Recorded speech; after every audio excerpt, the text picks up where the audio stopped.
Hey guys, Cherokee, I'm back in that video, and today we're going to be doing a ramblings mixed in with a little bit of Q&A because there was only 2 people that responded to my prompt about, asking me any question, which is fine, it happens. My first question was from Lisa's Plays. What is your dream Monday Night Raw be?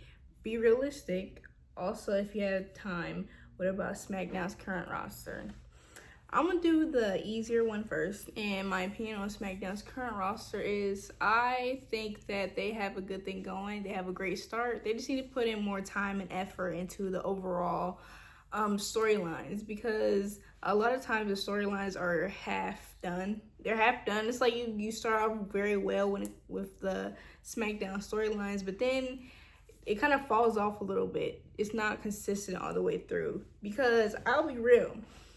Although this feud has not lost steam, this feud is not to the fullest. I don't think the feud has gone to its fullest potential, even close to it, because they haven't even had a face-to-face, and that's Jade and Naomi's whole feud. We're doing the same thing over and over again instead of growing, instead of progressing further, which could be because Bianca is out on injury. That I do take into consideration, but I also will say the storyline when it comes to, I really think that there could be more of something done with El Grande. Not El Grande. I don't like that guy. Look, Las Garza, and hopefully this thing with Las Garza and Santos goes well. But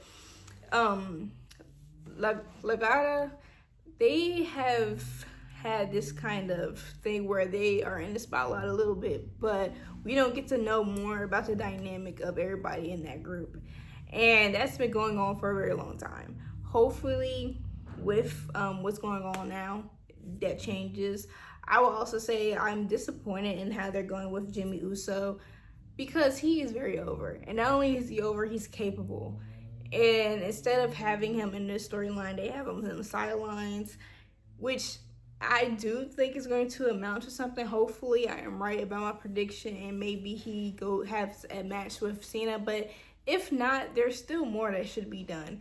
I do see there being a chance of him dethroning Jacob Fatu. It will work because he gets his get back even more. But other than that, there's certain storylines for certain wrestlers that aren't explored to the fullest extent when they could be and they should be. I mean, LA Knight, perfect example of what was with him, what's going on with LA Knight, because he was so over to one point in time, almost was somebody that they wanted to win Money in the Bank, but did not win Money in the Bank. And the Money in the Bank got wasted. So I'm very interested in seeing how that goes. My dream Monday Night Raw. Now, I'm going to try to use mainly Raw superstars in this, not any other superstars, because then I think it's cheating, and I don't want to cheat. First off, there's not going to be no order. I don't know what the main event would be of this. Y'all can pick the main event, but I would need to have a match with Natalya and Lyra Valkyria. We were this close in the to get to the Intercontinental Championship, but a full-on banger with no hands behind their back, because Natalya, she's really a dog in that ring. She's really a dog in the ring. If y'all don't believe me and don't believe that she still has it, look at her Bloodsport match. Look at that. With her, without the whole thing of the limited move set that she could use on TV, Natalya still has it, and there's a reason why people go to the dungeon. So I know that match will be really good. I would like to see Austin Theory versus Seth Rollins. Austin Theory, he has a longer career. There's more time in his career, but I'm going to say this. I'm pretty disappointed in what's going on with him. If they're going to keep him with Grayson Waller, at least have them in the tag team title conversation instead of in the background, or instead of having these squash matches. I understand why he's in these squash matches and he's still being seen, and he's still seen and he's still signed. So that's a great part. There's a great position to be in. It's just Austin Theory Like, there's more that could be done with him. Dominic Mysterio versus CM Punk, because CM Punk and Dominic Mysterio, they got some beef a little bit. They got a little beef, so I'll be there for that. I love a good I like tag team matches, so I would have 2 tag team matches. And for the women, I would have the Bella Twins versus Liv Morgan and Raquel Rodriguez. I say the Bella Twins because, you know, the chatter of them possibly coming back. That would be fire to see them and how they would do against Liv and Raquel. I would need them to I would need the Bella Twins to win. I ain't gonna lie to you guys. I would need them to win. There's no losing. There will be no losing. And I know that they're not tag teams. I know Jey Usos are I know Jey Usos are heavyweight champion. But I would have him team up with Jimmy for the night against Louis Kaiser and Gunther. That is a match that I really wanted to see on the road to WrestleMania. Like, I cannot be the only one who was kind of thinking of the possibility of that match possibly going on, or at least Jay jumping Ludwig. I mean, I would have. They should have had him jump Ludwig Kaiser. Ludwig Kaiser would have been on TV, and Jay would look more of a threat than, you know, kind of getting. That would have hit. I know that would have hit. Dang, I love tag team matches. I have another tag team match. It would be the New Day versus Faxion. Now, I know I'm cheating. A tiny bit, but, you know, that's all right. That would be my last match. I really wanted to either put Roman in a match, but I don't know if he's not a Raw superstar. He's not a Raw superstar, so I can't really put him on there, and that'd be cheating. Now, my next question, it was from, let me see, Seanstorm9967.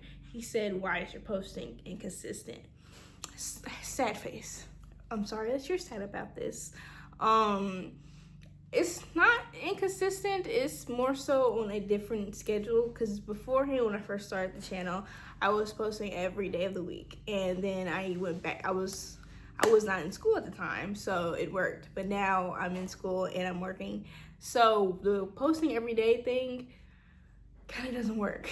You guys won't get the quality of videos. Instead, you guys would probably, I just want to get the quality of videos and the content. I would just be rambling about random stuff that wouldn't be interesting. So yes, only 3 days. I post on Tuesdays, Thursdays, and Saturdays. And on days where we have PLEs on a Saturday, I post on Monday, you know, adding an extra day. Now, when I'm not on YouTube, I am on TikTok, where I post videos and stuff like that. But for the moment, I only have a 3-day. And the times are usually around the same. I will say Saturday is usually my early days, because I understand that a lot of people are off work on Saturdays. So I like getting in a little early if you guys are interested in seeing that. Now, for the Rambles, the Money in the Bank.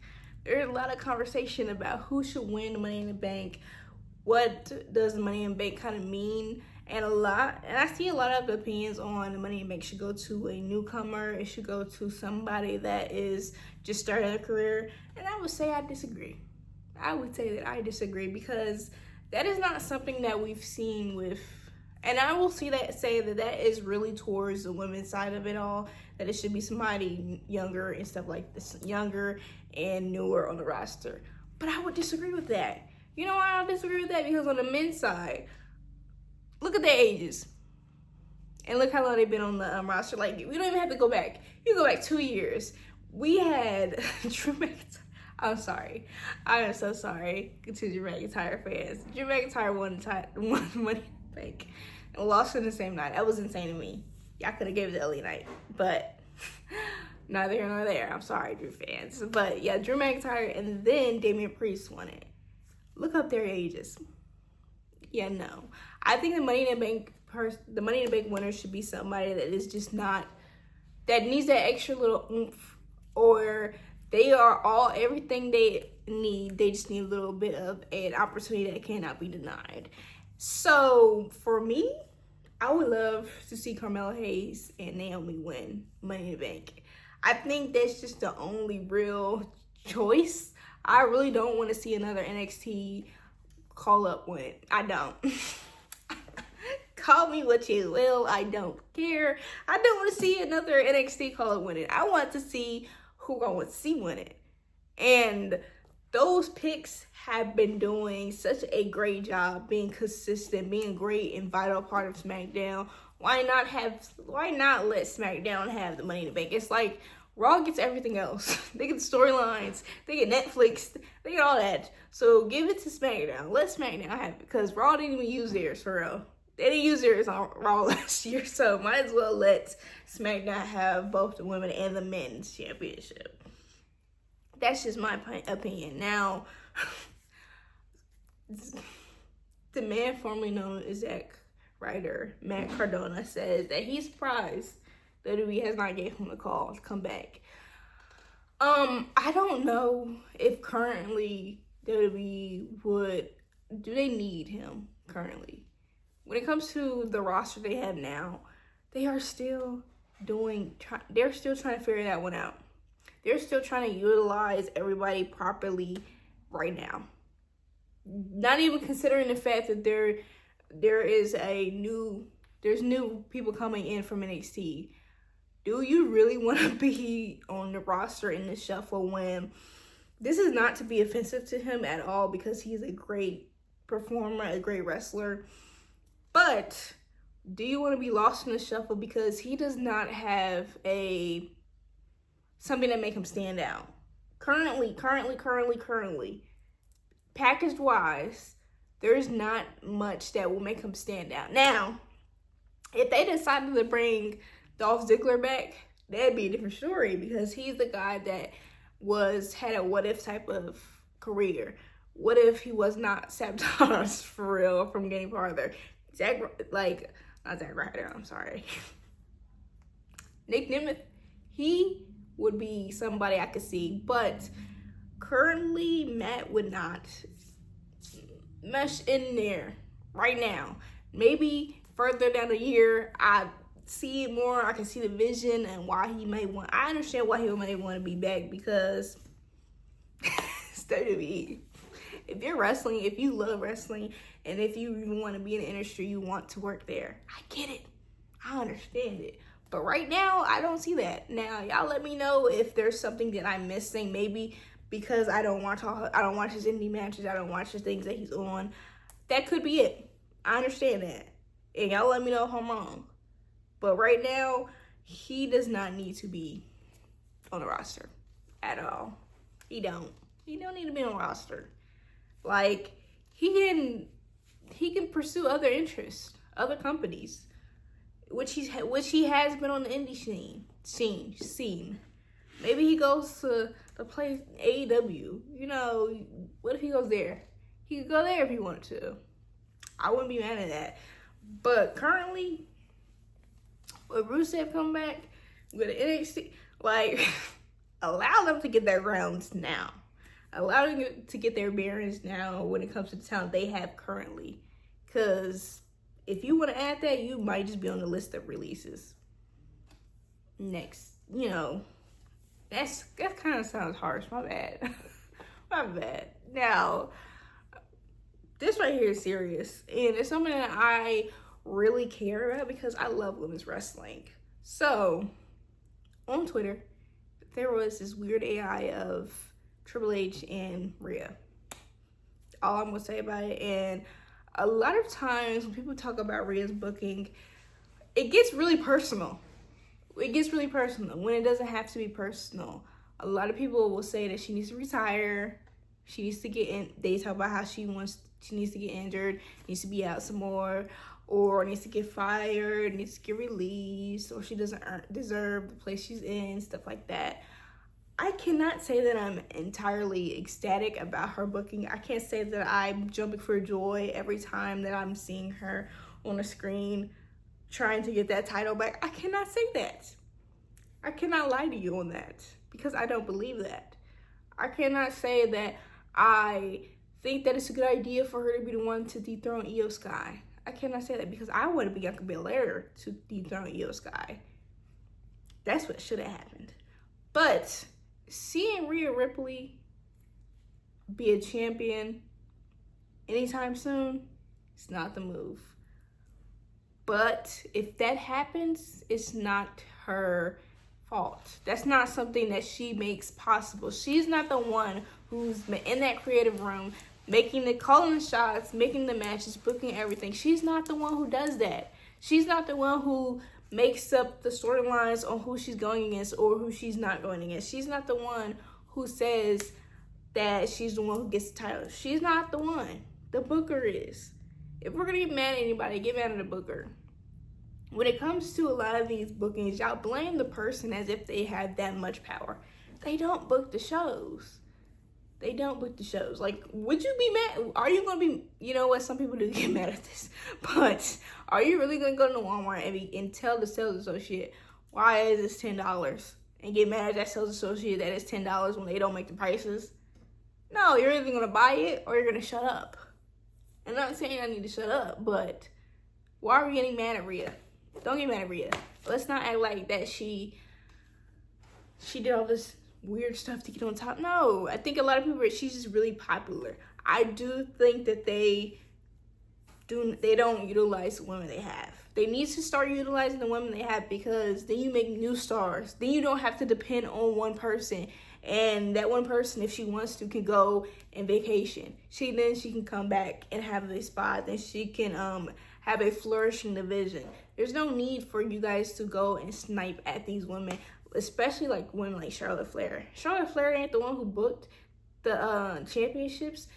To be honest, I know that some people might disagree about this, because I've had this conversation before, but Charlotte getting all those championships is close to, it's like a gimmick.